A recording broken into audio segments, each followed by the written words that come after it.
appeared on before.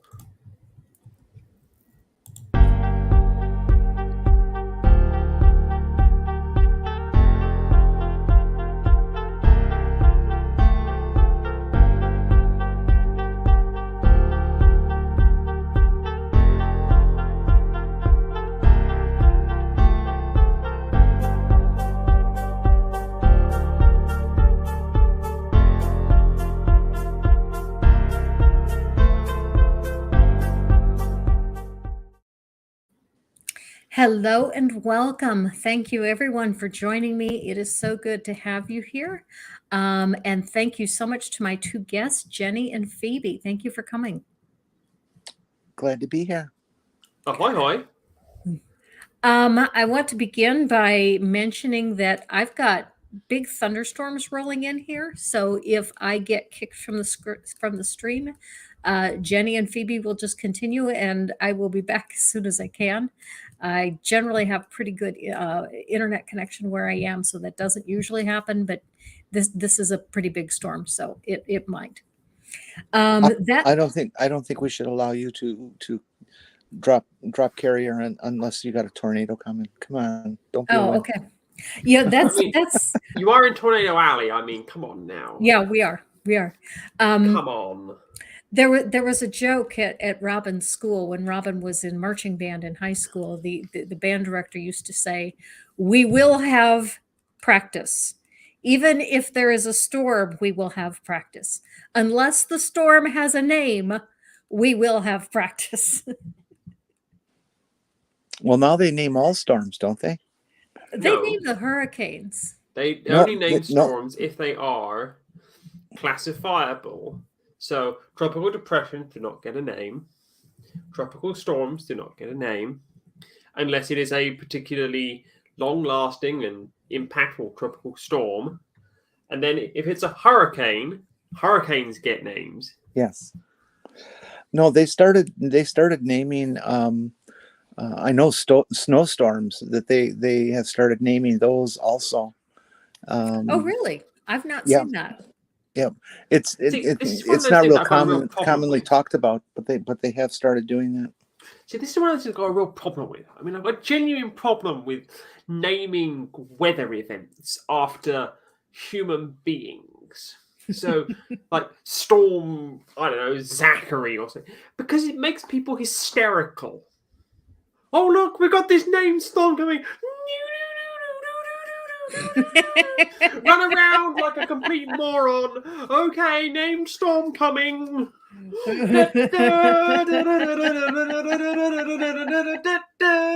Well, maybe we could use names of inanimate objects like Mixmaster, out, blender, food processor. Leave head in place. I mean, for goodness sake.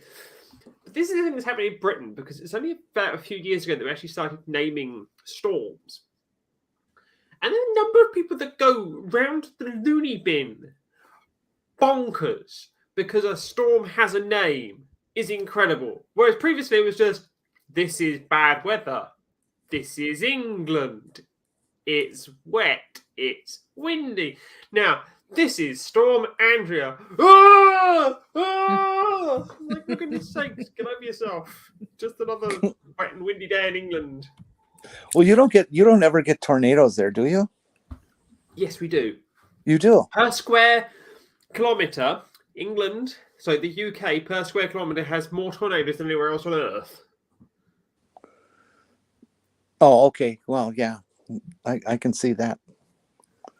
We get tornadoes, awful and lot they do of happen, square and miles. they will go down like residential streets and stuff, and it will be like, oh, there was a tornado here. Okay. Okay. Well, I'm going to say hello to everyone that's in the chat. It's great to see Sandy and Eric and Nikki Daly and Uncle Beck. Great to have all of you. And there's two people in the chat that I've not seen before. So a special hello to the Sinister Porpoise and to Vera Mahias' daughter.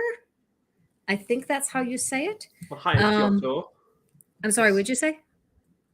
Vera Mahias' daughter. That looks like it's an Icelandic name or a Nordic. Yeah. Because that's what you would get as a name as a descendant, a female descendant. Yeah. As in Okay. daughter of. Right. Exactly. Exactly. Don't you Okay. tell me, people in the chat, that I don't know my, culture. I may be English, but I am not, some, imperialist. Nikki says those are dust devils, Phoebe. I'm No, still they're trying to not. figure out where Triglavia is. It's- They are not. Just look up, like Birmingham tornadoes or, Selsey tornadoes. Actual tornadoes that rip through parts of England. And Mage Grey Wolf is here, and Ekadriabo. I'm not sure if I said that correctly. I hope I did. Okay, today's topic is conversion therapy and other issues faced by the transgender community. And the way that this particular topic came about was Jenni was sharing with me some work that she has been doing to try to get a conversion therapy bill passed in the city of La Crosse to get it banned there, with the hopes of eventually having this spread to be a nationwide thing. So, Jenni, I'm going to let you take it away and share what you've been doing there. Well, okay, first of all, I should be very clear that my role has been really quite minor. I've been mostly just an advisory type person. The politicians who are putting the package together felt that they needed to know more about trans people and stuff, and so we kind of got called in to have some meetings over coffee and chit chat kind of things, and answer any of the questions that they had. Discuss a little bit about the framework of such a bill, such a law, why it's needed, those sorts of things. So it's not like I was sitting down and writing the bill myself or anything like that. Mhm. I'm just a minor player.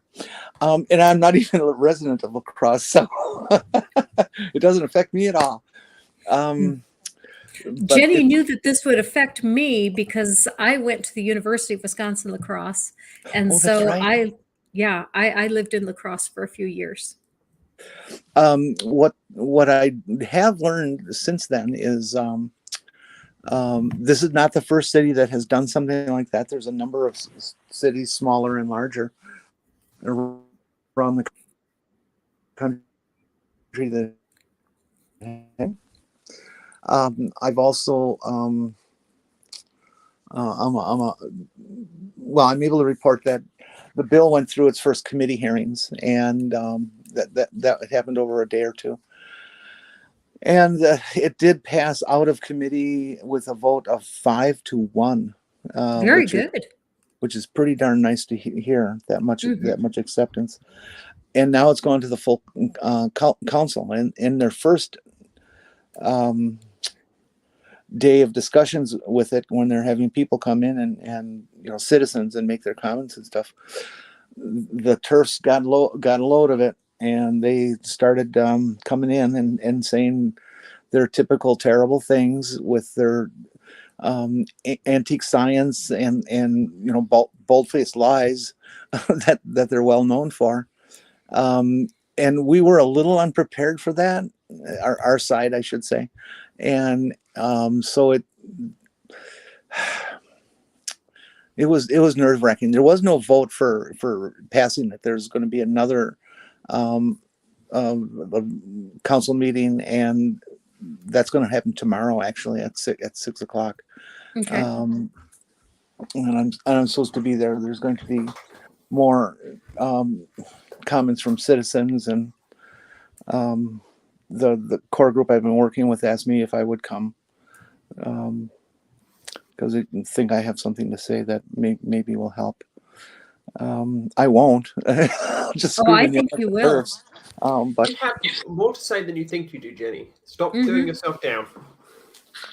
Well, whichever. It's not finalized yet. It goes on the block tomorrow, and we're all crossing our fingers. So if you want to send good vibes, send them towards La Crosse, Wisconsin, on the Mississippi River, around 6 o'clock or so in the Central Time, and we can use all the vibes we can get. Okay, very good, very good. How many people are on the council? I think just fuck. Oh, I learned this yesterday. Exactly how many? It's less than 20. Okay. And do you just need a simple majority? I believe. Yeah. Okay. Lacrosse does have the reputation in the state, Lacrosse County, the city of Lacrosse, of being a blue area. Their congressperson, Congressman Kind, has had his seat now for 20 years, and he's a Democrat, and things have just tended to stay blue in this part of the state. And somewhat north of here, there's a lot of blue influence, where the whole rural farmer kind of orientation of Wisconsin has turned rather red. Wisconsin used to be a very blue state. Yes. Some of the most Yes, it important was when I lived there. Mhm. progressive laws have been, hammered out from people from Wisconsin, fighting Bob La Follette and others who brought modern labor law into reality. So it's kind of shocking that Wisconsin has turned red in the last 20 years. It's really quite upsetting. Although they have, none of the votes have gone to Republicans for president. The Democrats keep winning presidency. Even if it was ridiculously close in 2016. Wasn't the closest, but it was ridiculously close. Yes, it was in 16. 20, it was also close, and Wisconsin's one of the states that they're trying to, pretend that they can peel back the results of the election by saying we all cheated here. And yes, it's like the state that I have a vested interest in, which is called Michigan. They like to attack Michigan as well, which is where I have a vested interest.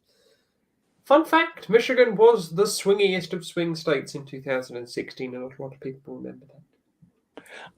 I think of Michigan as Militiagan. There's a lot of little private Nazis over there hiding in the woods and practicing to shoot themselves.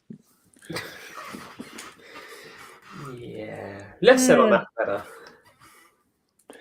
So conversion therapy, I should say, is a very, very bad thing that's going on in the trans community. It went on in the gay community as well, but lots and lots of governments have put a stop to that. England has certainly said no, don't do that, and Canada, I believe, has laws against conversion therapy also. Well, when you say England said no, don't do that, England ran a consultation about conversion therapy,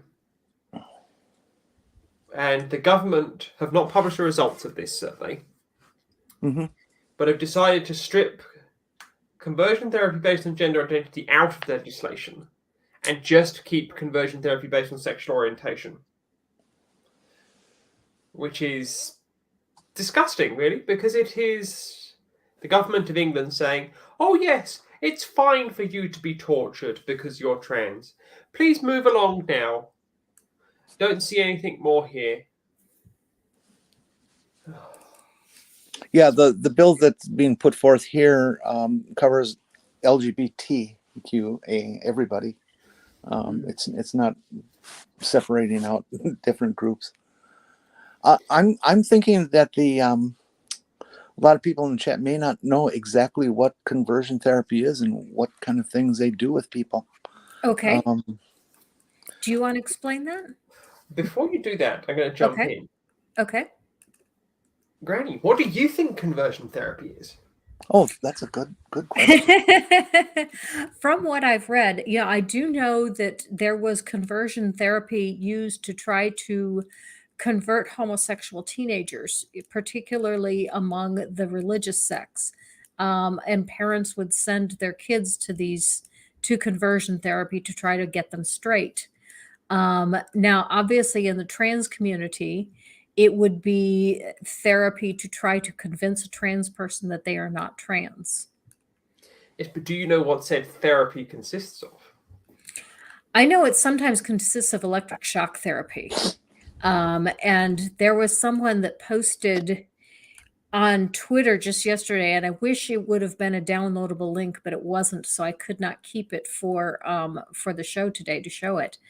But they had an intern that works for Marjorie Taylor Greene speaking at a church, and he was saying that he wants to make conversion therapy the law.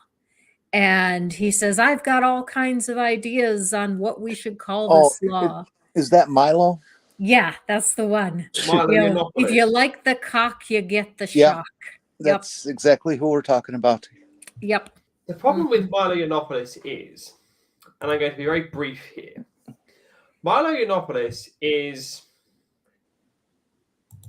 to put it politely, a very troubled individual who should not be being platformed by anybody.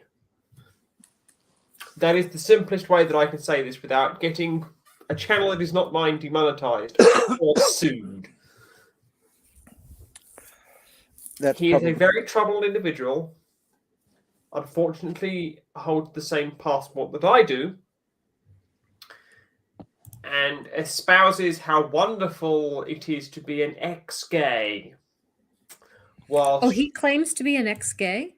Yeah. Milo Yiannopoulos. Oh, yes. He prayed the gay away. Whilst also having at one point basically been an apologist for certain practices I can't mention on here. Is the best way to describe Milo Yiannopoulos. So Milo Yiannopoulos used to be a poster child of the conservative movement, and then he started to say certain things that were unpalatable even to them regarding homosexuality, shall we say. So it was unpalatable even to the conservative movement what he was saying. It's my personal feeling that, and there's got to be somebody else that thinks the same way that I'm about to mention. I think the history, the roots of conversion therapy go all the way back to the sorts of things that governments would put people like Alan Turing through. Yes. With the castration, the chemical castration that they put him through, and I heard that he was also put through some of these water therapies that they used to do back then, where they'd alternate super hot and super cold water on a person, and just all these just torturous things. And I don't think they're doing things quite that radical now, but they are believed to have the kind of reputation that they are actually torturing people on a psychological basis. It's a very evil thing to do to somebody, especially a child, which is the primary orientation of deconversion therapy or conversion therapy. Is we have something to be applied to children of ages of like 9, 10, 11, all the way up to 16, and it's just sick. It's just sick. It's very much like somebody trying to be deprogrammed from a cult, that they practically have to go into a brainwashing type mode, dragging the person out to the very limits of their sanity, and then program them the way that you want to. It's just terrible. You can't do this to people. One of the arguments I keep hearing about passage of bills related to it nowadays is that the opposition is saying, well, if you ban this, then we can't provide any therapy whatsoever to any child to help them think about maybe they aren't trans, that we won't do conversion therapy, that we just want to talk to them and on a religious basis and that sort of thing. And Uh, I understand what they're trying to do, but it's like, I don't trust you to keep yourself limited like that. Not a bit.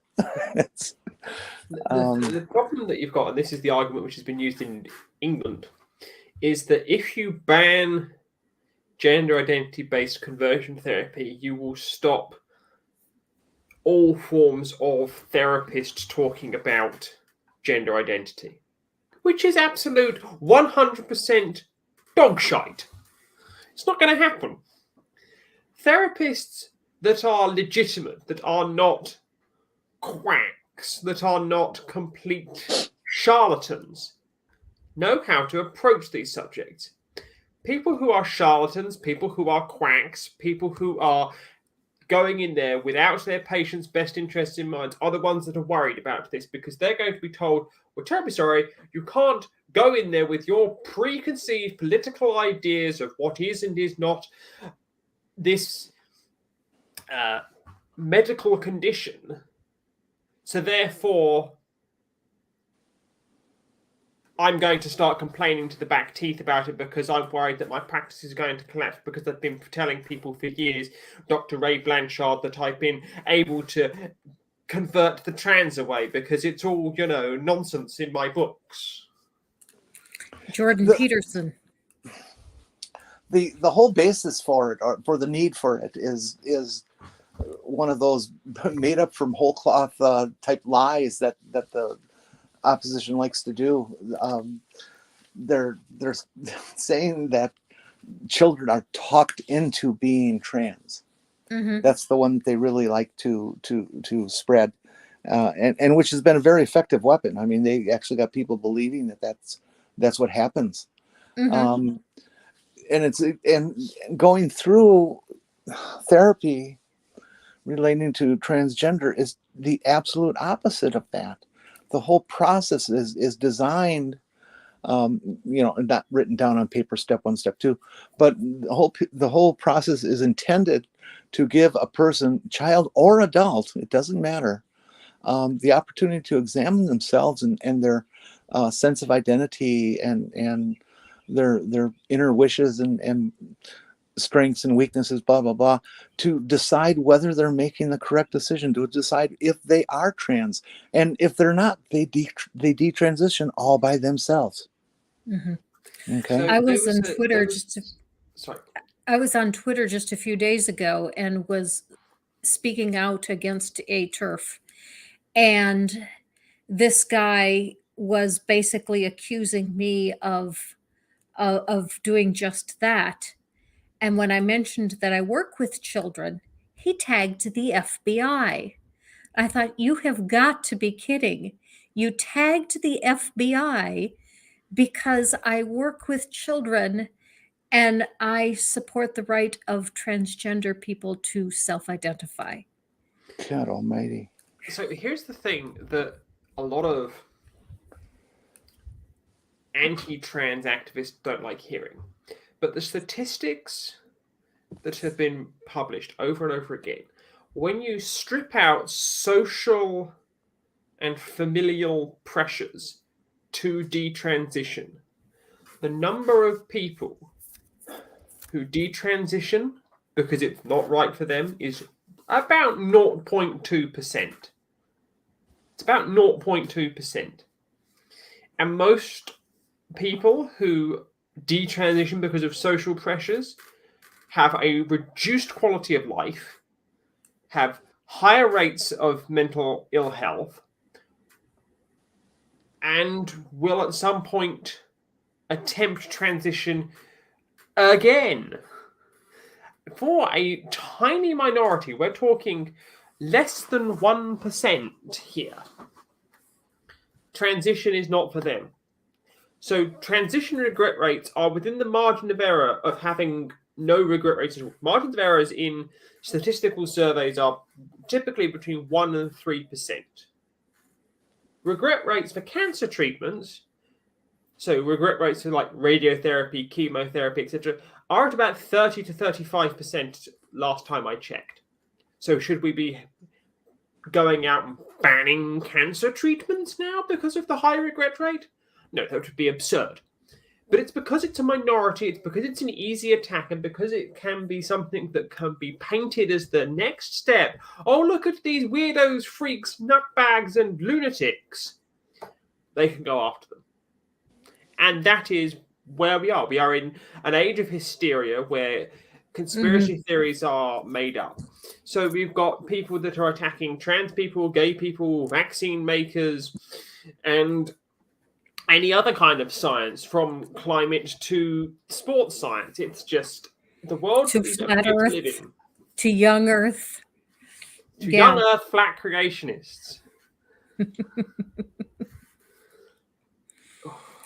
That's fine. It you know, we've all talked about this before. It's just tremendously upsetting that the only reason that this is a topic is because the Republicans wanted votes, and they picked this because they didn't have anything more to hold over the gays since they got their right to marriage and equality, and we weren't mentioned in that bill, so therefore we're the outliers and the target that they've chosen. None of this stuff was issues ever. None of this was issues ever in all the years that I've been trans and through treatment and stuff, and that's damn near a half century now. Okay, you know, that they ignore the fact that they pretend that this is some sudden occurrence in our society, that this has only been happening for 10 years and stuff like that. People are actually saying that this has only been going on for 10 years. It's like, what? You know, the first medically treated case of transgender happened in the 1920s in Germany, and it all the information and papers and records of all that were destroyed by the Nazis. So we only know about from memories and word of mouth of what it was like and stuff. But there's enough documentation that we know who was involved and what did they do and that sort of thing. But, you know, there's not a big, bright history like a lot of other stuff. You know, and so it's been going on for 100 years, 100 freaking years. And it's been treated medically in the United States since the days of Christine Jorgensen, which was what, 1952, 53, something like that. So it's got like a 70-year history of the United States. It's not an experimental process anymore. It's just not. There's a lot of people who are still calling it that, and commanding that that's the need for conversion therapies because, oh, these people are talking others into this, and they're destroying lives, and the kids are going to kill themselves and stuff like that. Phoebe, you know stats on suicide with kids and stuff, don't you? You're more of a numbers person than I. The age, but if you undertake gender-affirming therapy, suicidality, suicide rates, and self-harm rates fall to what would be considered to be within normal bounds for non-transgender, non-gender questioning children. So the rates fall to what you would expect to be within the normal population, but the rates are 3, 4, 5 times higher in some areas. It just depends. We have a confused person in the chat that doesn't understand what we are talking about. And this confused person says the content and confused individuals within it. He claims that we are the ones that are confused because this person obviously does not understand the issues faced by the transgender people. So I am watching. Please explain what it is that you find so confusing and what it is that you don't understand, and we will explain it for you. That is a turf, by the way. They seem to lack complete understanding of what transgender is all about. I can tell just by their one sentence there that they have sucked into all the pet musings that the GCs and the TERFs have created over the last year. Oh, sorry. I have to cut you off here. Okay. They've leaned into religion. Yep. So all right. I would not have engaged with this person. I would not have engaged with this person Personally, or if this was my channel, I would not engage with this person. I would have simply just hit the blocked button as soon as I saw this channel is so sad, you poor people. I would have just gone, yeah, go away. If there's any moderators out there, they can deal with that level. Yeah, Well, I'm fine not addressing anything they say. That's not no problem, no problem at all. Because I know everything they say is bullshit. Mm-hmm. I don't want to turn this channel into open season. No, but that's just me. If they're not willing to accept modern science as opposed to their third grade science, hey, look, I'm gonna say this. I'm gonna say this. I've had Jesus. I've also had Judaism, and I don't need either of them. So before you start saying what I need, I can tell you this. I've had both of them, and I wholeheartedly no longer accept either of them. So you can take that to the bank. And then whoever that is out there, if you'd actually take the legitimate words of the original Bible in the original languages and you translate them correctly, you will find that the Bible does not say anything about homosexuality, Old Testament or New Testament. Okay. And it certainly doesn't say anything about transgender because they didn't even know about that then. So take your little fantasies and go home to mommy. Okay. Most of what I cover here is anti-theism. So I am watching. If you would like to come back on and discuss your God, we can come on and have an anti-theism topic. But that is not our topic for today. So we will get back to our topic. Ooh, handled like a pro.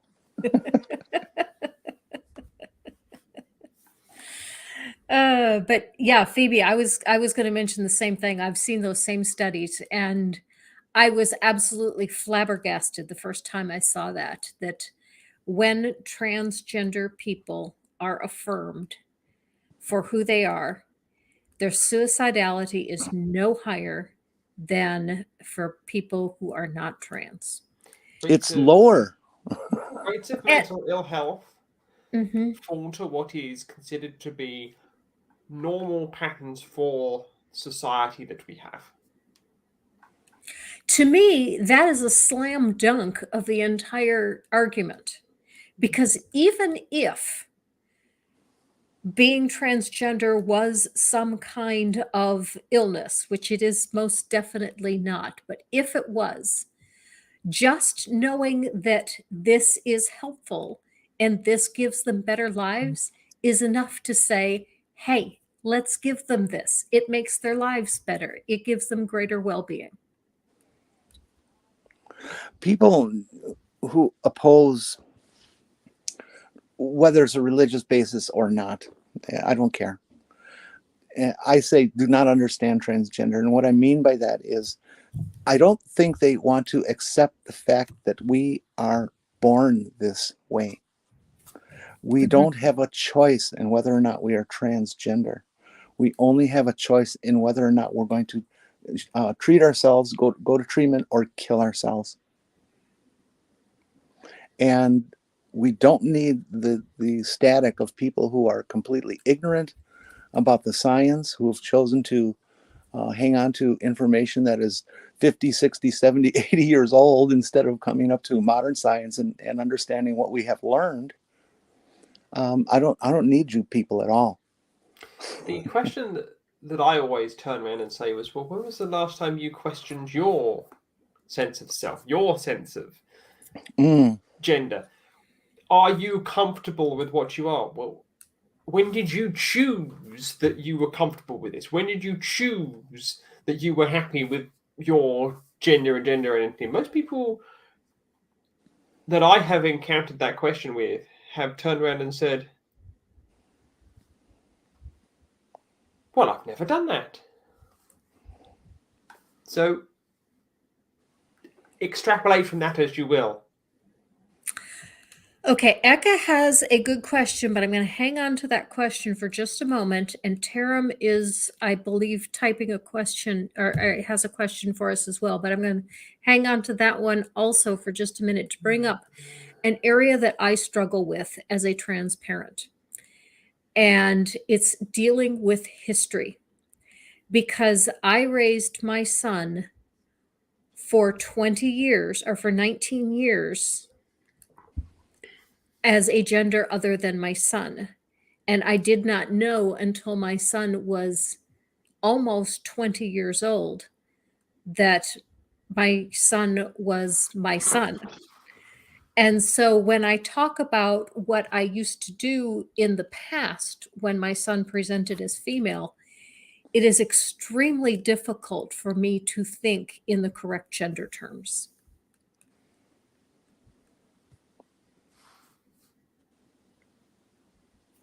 Any thoughts on that? I cannot imagine how difficult it would be to be a trans parent.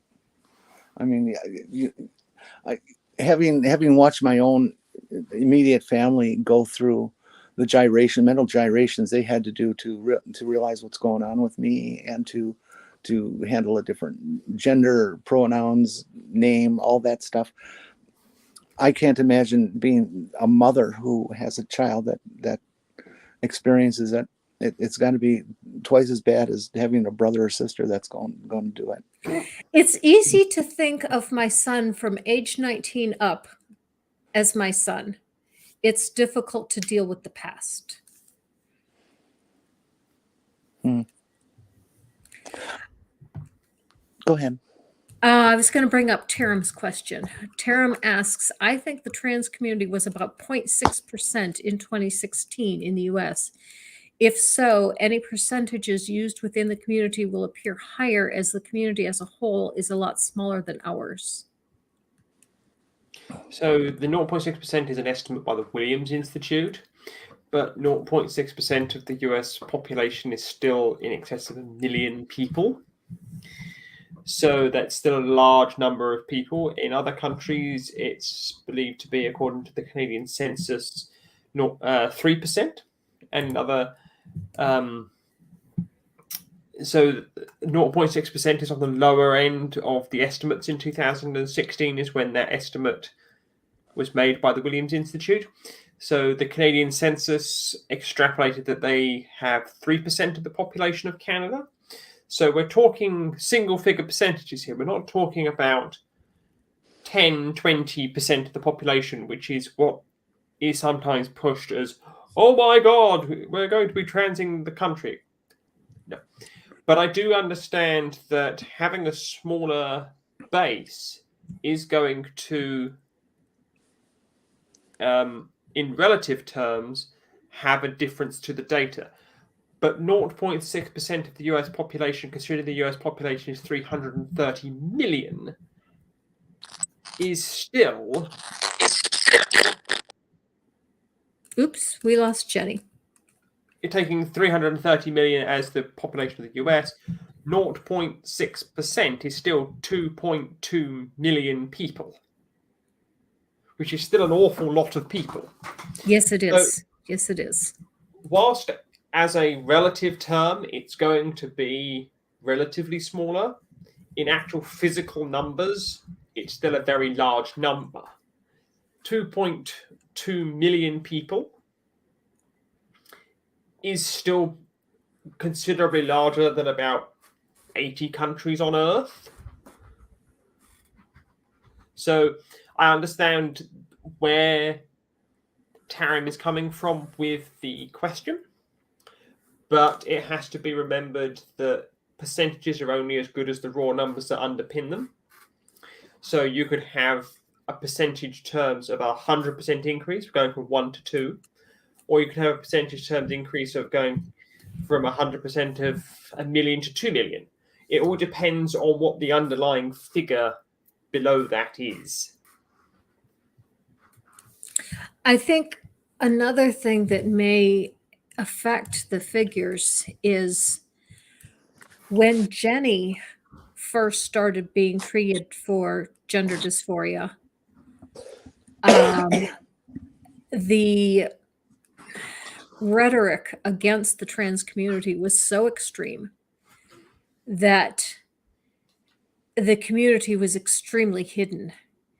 And as the gay community has come to be accepted, and as Hollywood and other forms of entertainment have begun to embrace the trans community,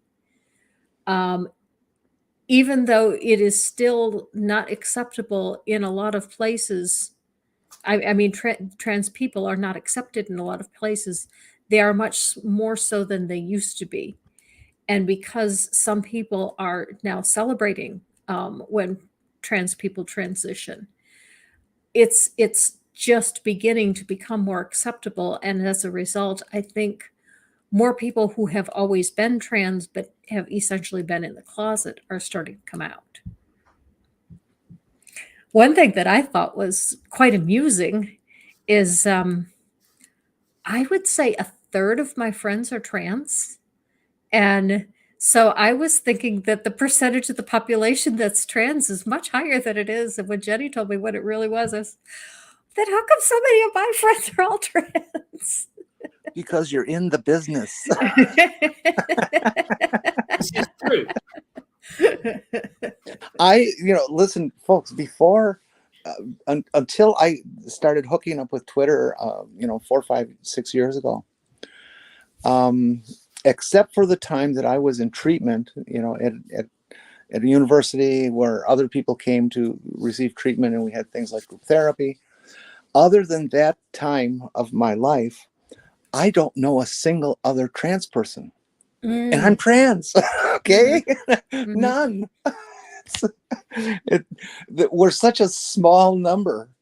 Most of these people who are screaming and yelling have never met a trans person.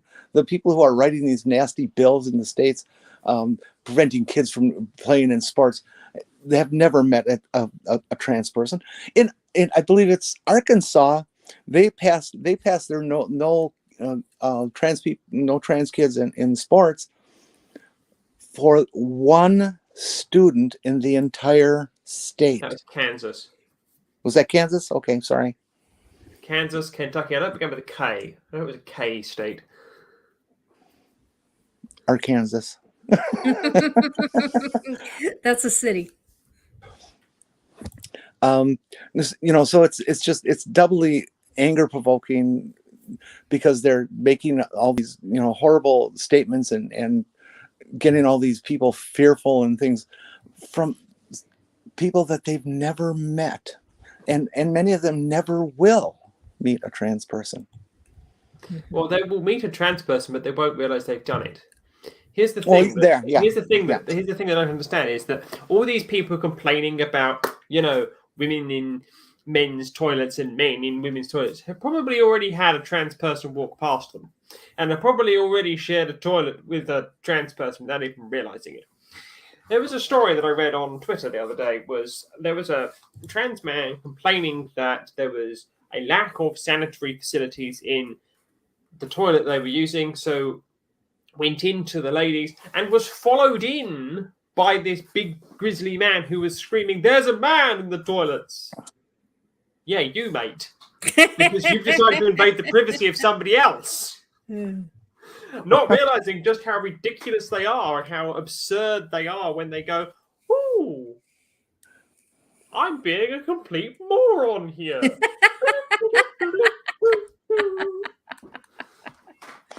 Okay, we have a question from... Oh, okay, I'm sorry, go ahead. I was just going to ask, could you refine that question a little better?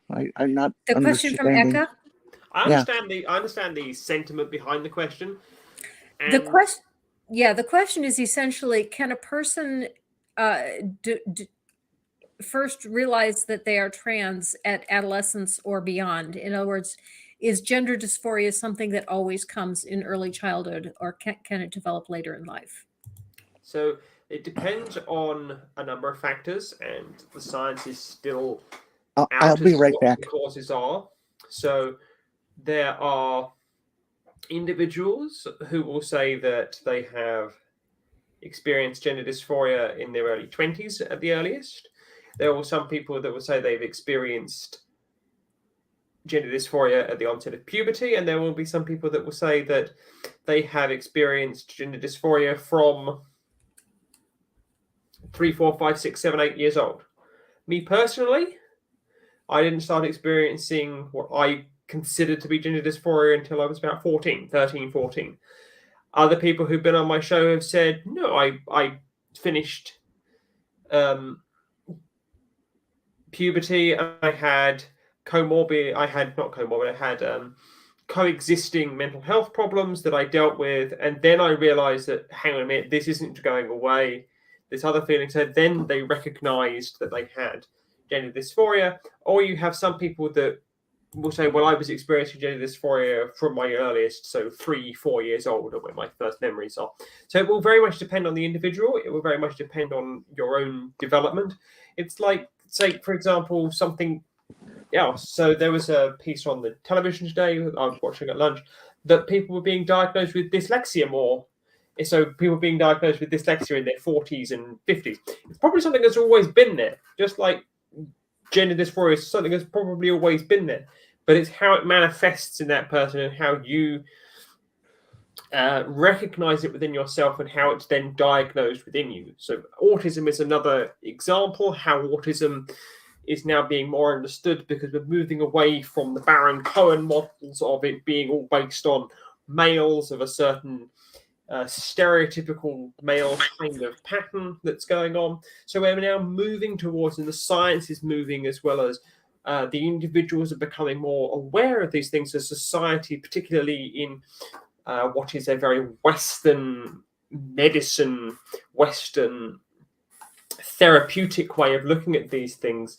And we are becoming more aware and more understanding of these things. People in wider society will become more understanding and more aware of these things, so they will recognize in themselves these things that previously may not have been recognized as anything to go to a doctor about, or something. Oh, hang on a minute, I've got these things. I'm not just an eccentric person. Maybe it's something different. Maybe these differences that I've got, I can get a diagnosis for and get support with. And that's also, unfortunately, a problem with the US medical system and the US insurance system, where everything needs a label. So everything gets a label so that it could be billed to an insurance company. Now, my son's experience is very different from both of yours because my son has actually never experienced gender dysphoria. He has gender euphoria. So instead of looking at his body and being disgusted because of the way it presents, it's when he is recognized as male, it gives him a feeling of euphoria. And for that reason, he didn't realize he was trans until he was 19, because up until then, to him, it was just, oh, when people call me a guy, I think that's cool. I like that. And he didn't realize that that was part of a much bigger picture. So that's another thing. I'd like to talk about my coming out and frame it in terms of conversion therapy and what conversion therapy is and how it affects people. Okay. I prior to 7 years old, I always had feelings that I didn't have the words to explain or describe or understand at that time, but now I can look back and say it was transgender type feelings and that sort of stuff. I wore my first dress at 7 years old. I was immediately punished and quite severely. And I like to say it this way, that punishment lasted 20 years because I finally came out at 27. So that's why I use that. And my childhood then consisted of parents who, anytime I behaved in any sort of effeminate manner, I was punished, many times physically. I was called terrible names, and for parents to want you to not be effeminate, but then say you're a little girl, you're acting like a little girl. It's like, well, good. That's Good. not Yeah. how they think that was going to fix me. I don't know, but nonetheless, they did it. And the more they did it, the worse it got as far as how I felt about me. And it wasn't, of course, a therapeutic milieu that this occurred in. But essentially was the same thing, that it was somebody who is against that, who thought that if they provide a different stimulus, that you're gonna grow up different. And it's just not the way it is. Transgenderism is persistent. It's not going to go away. And all you're going to do if you fight somebody and put them through detransition is you're going to delay it. And for a child, if you have a child that can express it and is able to say where they're at before they hit puberty, and you make them go through puberty, you are guilty of child abuse, because puberty is the most tragic thing a transgender person can go through. The wrong puberty. It is emotionally destructive permanently. And I don't know any trans person that gets over having gone through it. Are your parents still living? No. Okay. Mom in 87 and dad in 2011. Okay. My parents are gone also. Did they ever reach a point where they regretted what they had done to you? This is super weird. My mom was a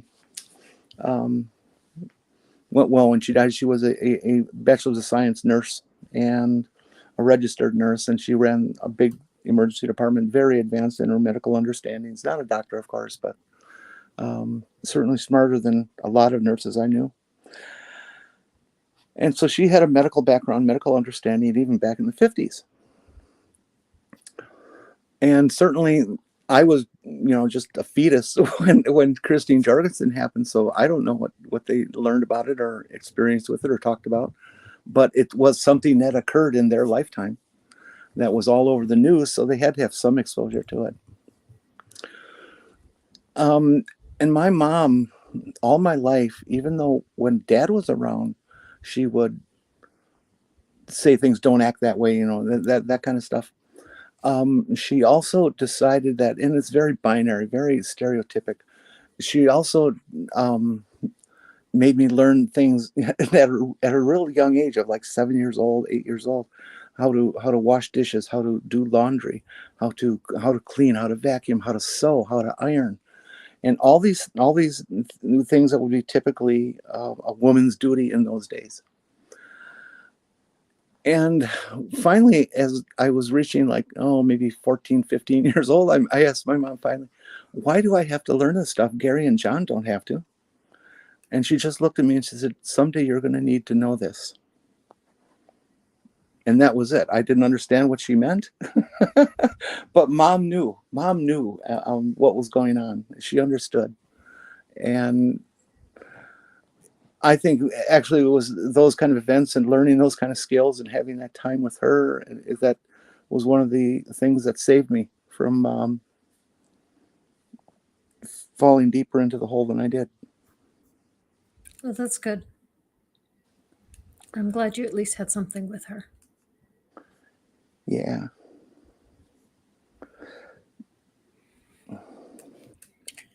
Okay. So, we've had several people offer you hugs, and that's been nice. Thank you. I'm trying to decide if I should bring this up because I don't want to detract from your story. But I can relate to it a little bit. Say anything. Go ahead. I had an issue with bedwetting. I wet my bed until I was 12. And my parents spanked me daily because they thought I was doing it on purpose. And so I kind of can relate to what you went through.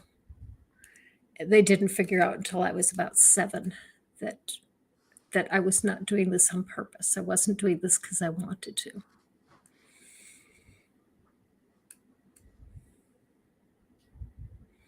And that's why I have some of the weird habits I have. That's why all my teeth are ruined. I started biting my cheeks. And because I bite my cheeks all the time, all of my teeth are completely flat because I've worn my teeth all down from biting my cheeks. Yeah, the number of people who think that nocturnal enuresis is a choice by the individual undertaking nocturnal enuresis does not understand the feedback mechanisms of particularly the antidiuretic hormone, which is lacking at night, which prohibits the what's the word I'm looking for? Which prohibits the situation that is nocturnal enuresis from occurring. I'd like Thank to you. apologize. I'm on my phone here, and if the signal drops a little bit, it'll go out. StreamYards is a piece of junk software, and it really gives me a hassle, and I'm sorry that it goes on. Thank you for the super chat, Jim Tanker. Okay, we need to lighten the mood a little bit. So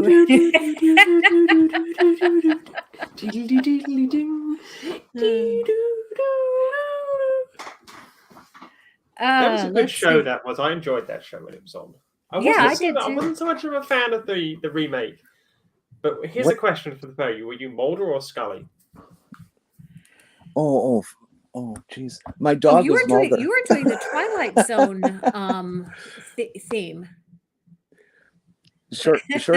Shortly after X-Files started, I got this rescue dog, and her coloring was very fox-like in the patterns of coloring that she had. You know, not exactly the same color as a fox, but she looked very much like a fox, and so I named her Mulder. Mm. Mm-hmm. We had a cat when I was growing up that we named Judge. Do you remember Rowan and Martin's Laughing? Oh, yeah. One of the skits that they did on a regular basis was Here Comes the Judge. And when we were trying Here comes the judge. Here comes the judge. Order in the courtroom. Here comes the judge. It was Sammy Davis Jr. Yep. And our new kitten walked in the room just as they were doing that. And so that's how he got his name, Judge. Perfect.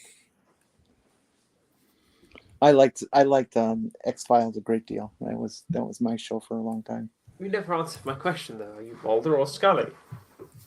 Me? Who, me? Or no, go ahead, Granny, you answer. I actually can't. Because I didn't watch X-Files. I thought you were doing Twilight Zone. I watched Twilight Zone all the time, but I didn't actually watch X-Files. I attached to Scully. Gillian Anderson is a goddess, and I wanted to be her so bad. She's so wonderful. Did you ever see the series in Great Britain that she was in? It was just 17 episodes, and that's it, called The Fall. She played a cop, and a serial killer was in there. And if you can dig it up, I strongly recommend somebody watch it. It was just so well acted, so well written, just a very classic, well done British murder mystery kind of thing. We are very good at the murder mysteries in Britain. You guys really got that market down. So let's get back to the original topic, which is issues faced by the trans community. What can people do to support the trans community? How political am I allowed to get on this stream?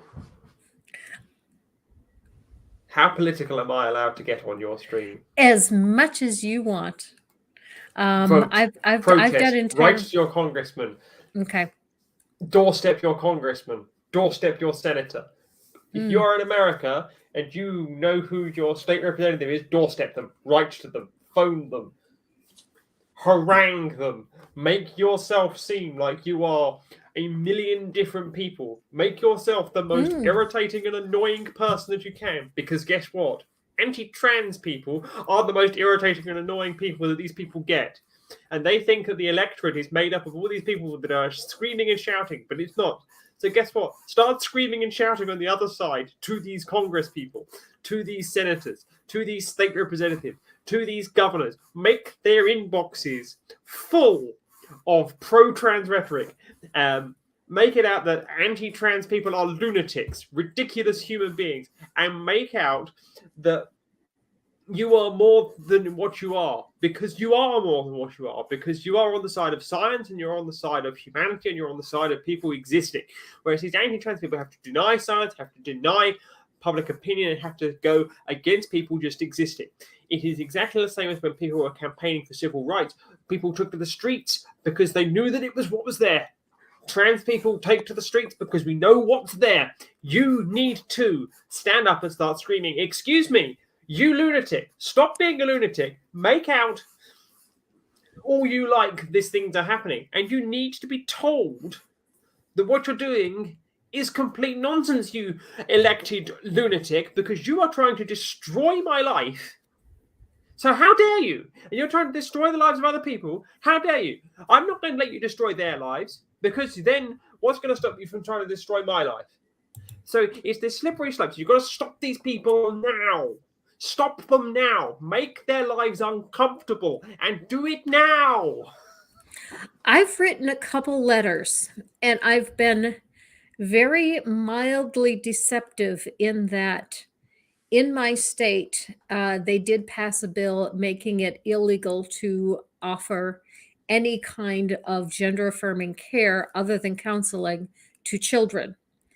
And I wrote to my state representatives saying that I was very opposed to this bill. Please don't vote in favor of this bill, because as a trans parent, this is harmful to trans children in this state. And I implied that it would affect my child, even though it does not, because my child's an adult. But I didn't tell him that.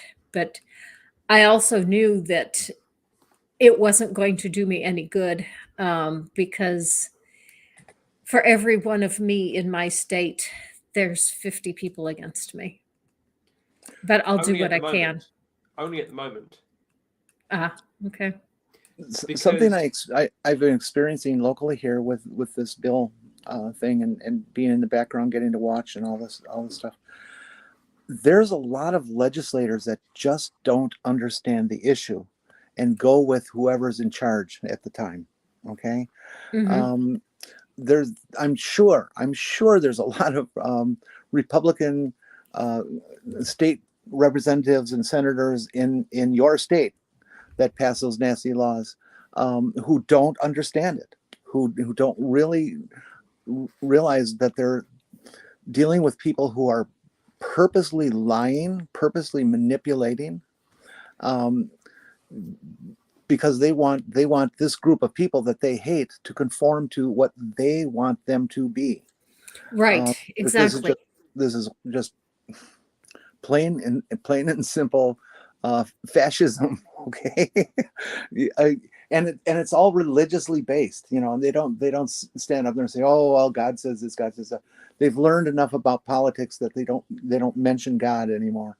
But you can tell just by the way things are written, how things are expressed, that this is coming from religiously based people, the Southern Baptist Convention actually, and they're trying to push their religion into our government. And as an ally, you not only have to be aware of that, you have to be able to pass that information on to other people, and the importance of contacting their political representatives and having comment made. If you're an ally and you're in a group of people at work and somebody starts telling tranny jokes, or starts telling some of the lies of transgender existence that the Bible beaters are spitting out, you got to stand up and say, "No, that's not true. and this is why, and learn enough about us and learn enough about what we go through so that you can speak knowledgeably about it. That's what we need more than anything right now is cis people, to use that term that so many people hate. We need you non-trans people to carry the shield out into the public and to be the defense that we don't have. We are such a small population, we cannot defend ourselves. Yes. Yes, We that's need exactly it. you folks desperately. I want to tell a story. This is a true Okay. story. Before I transitioned, I stood for local council in England and was out campaigning. And there was this guy that used to, I was for one of the bigger parties. There was this guy that used to come to events and there was a debate going on and he would stand and he stood against me. And he was complaining bitterly about property taxes. So in the UK, we call it council tax. In America, you call it property taxes. And he wanted to abolish the council tax, abolish it entirely, zero it out to nothing. Absolute fringe. And he would turn up at my events, turn up where I was canvassing, he'd turn up at other candidates' events, turn up where they were canvassing, etc., etc. And this person that was working for me said, "That bloke over there again, he's there again." So I went over to him and I went to him, "What are you doing? You're holding your signs up, you're engaged in this thing that you know is completely never going to happen. You're never going to abolish the council tax around here because that would mean that the council had no money. So you're not going to get it. Not going to get through it." He said, yes. But I've just been successful. I've got one of the candidates to come over and engage with me. One of the candidates that could win this is now talking about my issue to me. And that's all it does. Okay. And that's all it is. If you are passionate enough about something and you make yourself enough of an annoyance, you're going to get noticed. This guy had no hope of winning. This guy had no hope of getting his policy through. But he got it on the agenda because he had harangued me, the candidate, harangued other candidates, and I went over to him and I engaged with him on his issue, on his terms. And that's how it was, because he knew that unless he stood up and shouted for it, nobody was going to engage in his issue. But he was passionate enough about it, and eventually he got one of the major party candidates to go and talk to him about his issue on his terms. And do not believe the scariness that you can't make a difference. Okay. Decisions are made by those people who choose to show up. Yeah, that is one thing that has. Okay, let me let you answer Taram's question because that you can do very quickly. England. He said, "Where in the UK?" England. That's as geographically That's as you defined as I am giving. England. Okay, very good. Very good. Okay. Anyway, so one thing that's been an issue for me is I have started following the bills. And I've, looked, okay, this is what the bill is. I read the bill and I'm looking for when are they going to have this one on the agenda? And I've had some difficulty trying to find that information.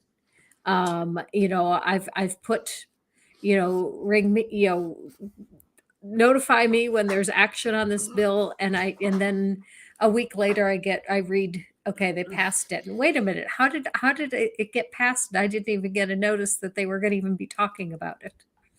On Twitter, do a search for trans bills. I think it Okay. is. That it's all they do is follow laws and in process and publish it. Okay. It is a 3.5 hour drive for me to get down to where the legislature meets to go and protest something. So I'm not going to go unless it's on the agenda that day. Yeah, good idea. Okay. Is there anything else that you would like to discuss? I could talk for days, but it is not something that is relevant to what we have discussed. What I would say is that this will disappear again. This latest fad that is attacking trans people for existing will go away. There'll be a hardcore that will stay around, just like you have racists that are still around, opposing the Civil Rights Act, opposing the Voting Rights Act, etc., etc. You will always have those people. And you'll have the same people that will still be opposing Obergefell v. Hodges in 100 years' time. Those people will exist. But the vast majority of society will have moved on from this nonsensical, over-the-top debate that is toxic and absurd, shall we say. And they will find, unfortunately, another group to go after. But don't let the today ruin tomorrow. Ruin their today by making your today a better today by going, excuse me, I stand up for trans people if you're not a trans person. And if you are a trans person, simply existing in today's society is enough to wind them up. So keep on existing. I would like the chat to feel open to ask us any damn question they want. Yep. Anything. Yep. If You don't it's, often if it's get that with something me so because normally uncomfortable, I'm asking the question. So you can ask me questions if you like. I'm going to put my feet up here. if and it's I'm something just so gonna relax. uncomfortable that we don't want to answer, we'll say so. But You can ask what you like. Whether we answer is an entirely different matter.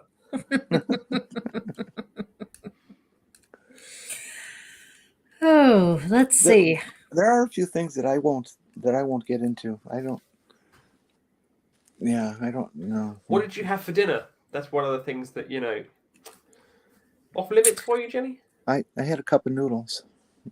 Cup, ramen, cup of noodle. I grilled sausages. Oh, I that had would be barbecue pork, Mm. but not done in a barbecue because it was raining. Okay. Eka has a question, but I'm not sure what the question is. English is not Eka's first language, so Eka is having a bit of difficulty with grammar. But Eka asked, "How about non-binary?" But I'm not sure In what exactly. context? That's what I wasn't sure of. What is it that you want to know about non-binary? Maybe just wants to know what non-binary is, what it means. Possibly. You want to go over with that one, Jenny? I certainly can. This will be an interesting one because I'm betting that my definition and explanation would be radically different from Phoebe's. Well, not radically, but it would be different. Jenny, are you saying you're a radical? I have been for a long time. Whoa, man, that's rad. Whoa, man. That's far out, man. Woo. Oh gosh. People seem to feel the need to define everything, label everything, put it in its box so we know what it is. And the trans community has been going through a massive change in verbiage, to be nice, of words, what they call things, labels.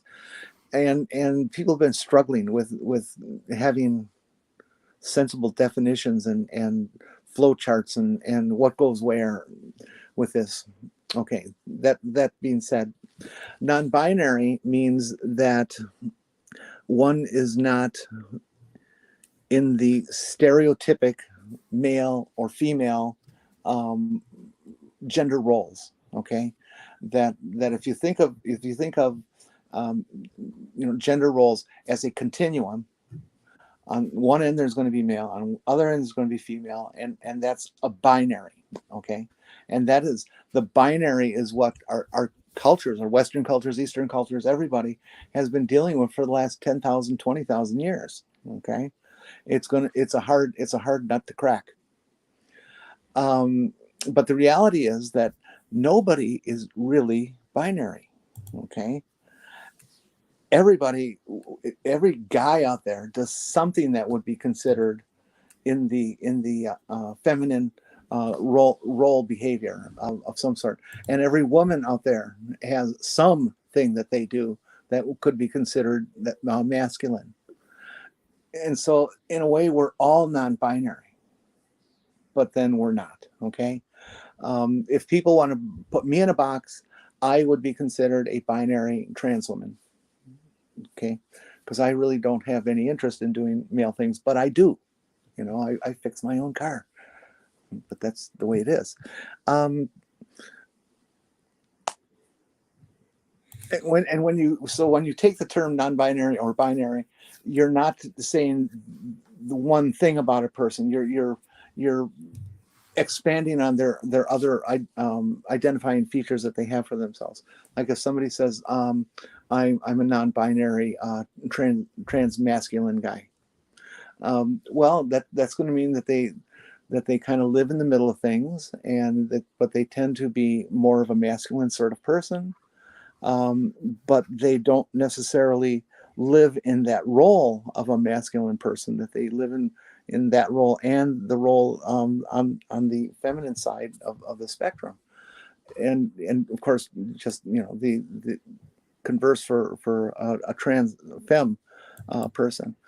And so non-binary is not a title unto itself. It is a descriptor above and beyond, or in addition to, I should say, complementary to whatever they use for their identifying description of themselves.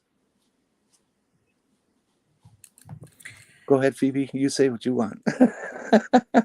Oh, no. I think you have answered that in the best way possible, and I don't like to jump into defining non-binary because I don't identify as non-binary and I don't have a good definition of it. I take the non-binary people that I have interviewed on my show and I generally defer to their definition, so I will direct you towards those people.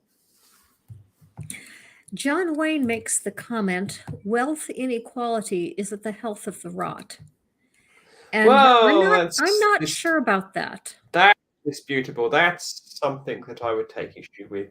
But that is something for another stream, because I could talk economics, and I could talk about wealth inequality, and I could talk about health inequalities, and I could talk about societal inequalities. I could talk about social mobility, how it differs in the UK to the US, etc., etc. Because class system in America is slightly different to the class system in the UK. So just as a quick overview, class system in America, from what I understand, is much, much more based on your wealth income and your wealth accumulation, as opposed to in the UK, where your class is something which transcends your pound sterling value. So, for example, you can still be a member of the upper classes in the UK, even if you are a bankrupt person, because you've been titled and you have a seat in the House of Lords, for example. Taram asks a very good question. And he says, I don't really know any trans people, but if I was talking to a trans person, I know you're not aliens, but there are pitfalls in conversations. What should I be aware of? What should I not say? What should I not ask? So that's very go good. into a conversation with a trans person like you would any other person. Simple as that. Be respectful. If someone says, could you please not say that? Fine. Respect that. If they say, my name is X, use that name. If you're going to ask questions and they say, look, mate, stop. I am not your Google. Respect that as well. But if they go, yeah, okay, ask me anything, fine, ask them anything. treat a trans person the same way that you would treat any other person, and you'll be fine. Okay. I'd like And to here's add another thing to remember. to that. No, go ahead. I want to add to when you're done. Here's another thing to remember. Some people you're going to get on really well with. Some people you're not going to get on well with. And other people you're just going to have a passing acquaintance with them. That's going to be the same with trans people.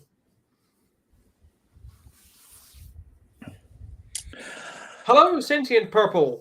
If you're meeting somebody and you think that they're trans, but they haven't said that they are, don't ask them. Okay? If they want to offer you that, they will. And if they do offer that, and you're certain now that they're trans, whichever direction they're coming and going to, it doesn't matter. Don't ask them about their genitals. Ever. Okay, that's nobody's damn business. I mean, think of it. If let's say you meet a guy at work and you're buddies with this guy at work, and you've known each other for a day or two, go have a few beers or something. Are you going to say, "Hey, what's your penis like?" It's just not something you talk about. And so it's the same with trans people. You just don't ask them about their genitals. If you're with a trans person and you make a mistake with name and you say their dead name, don't make a big scene about it. Don't, oh, I'm sorry. Just correct yourself and go on. Like it's like, like how a parent will sometimes call their kid the wrong name. It happens. Treat it that way, that you just said the wrong damn word and say the correct word and move on. I guarantee you they will be appreciative of it. What are some of the I other... made that mistake with a homeless person once. It was Easter. It was coming up on Easter weekend, and I saw a woman out on the street, and she looked like she was a homeless person, but I wasn't sure. And I thought, if this woman is a homeless person, I want to give her some money so she can go get Easter dinner. And so I went and asked her if she was a homeless person, and that was a stupid thing to do. She actually didn't answer me. She just said, "Why would you ask that?" And I just handed her the money and said, "Because I want you to have a good Easter dinner." And then I left. Should have just given her the money, wished her happy Easter, and not explained anything. Here, have money. Bye now. Right. We all are professionals at putting our foots in our mouths. It's like a certain individual, because I have hearing problems, and this other individual has hearing problems, and they said to me, "Are you not paying attention to me? Open your ears up." And they went,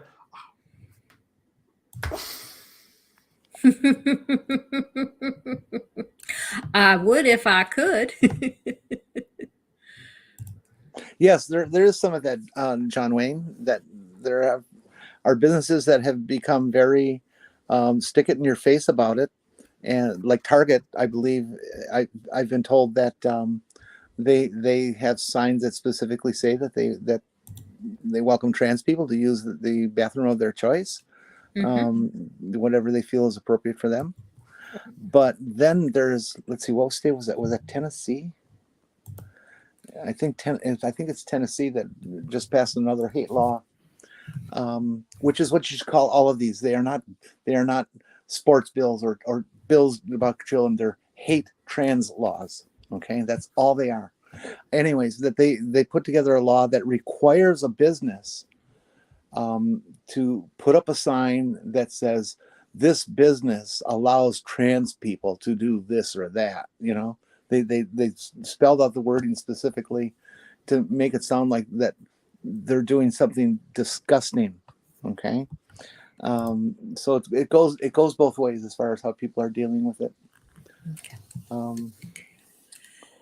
And with that, go ahead.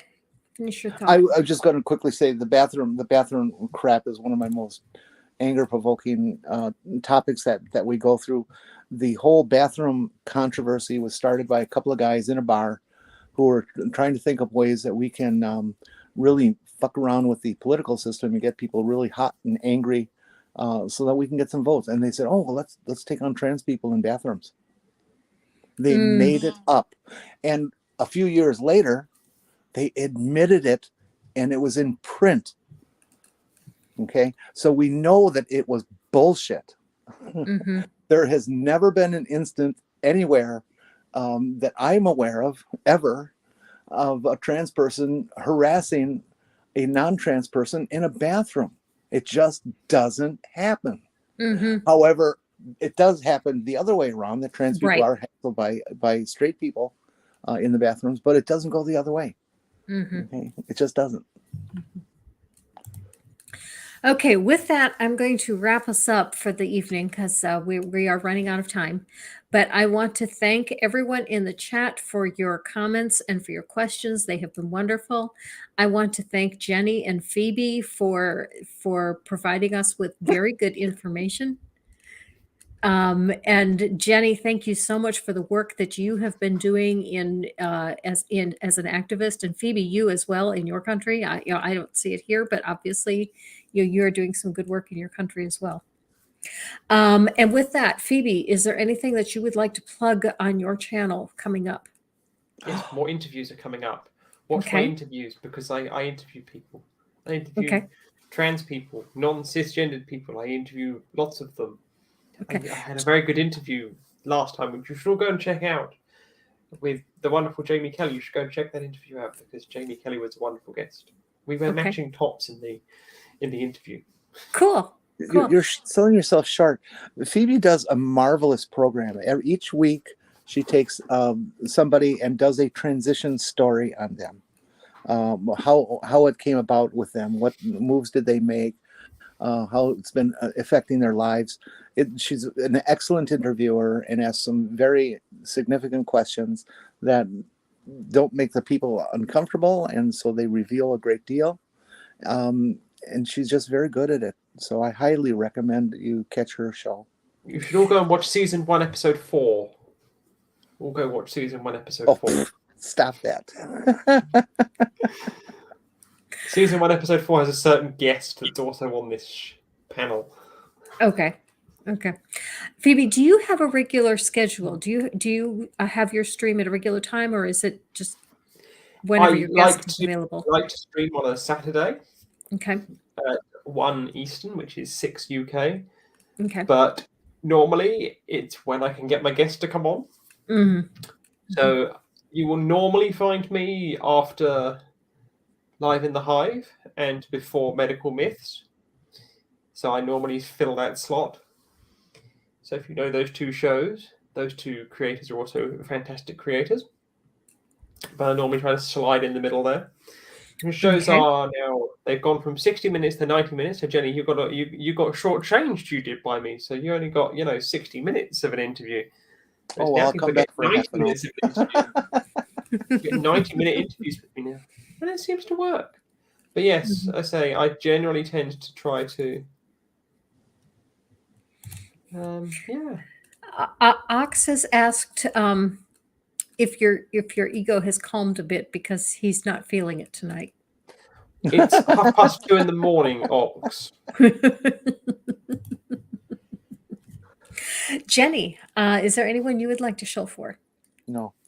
Okay. Shill for me some more. Shill for me. Thursday, 10 p.m. Central Time. Purple rhymes with orange. The normal well, it used to be midnight Mid-America, but now it's 10 o'clock Mid-America. And I'll be on the panel there as usual. And I think that's all I got going.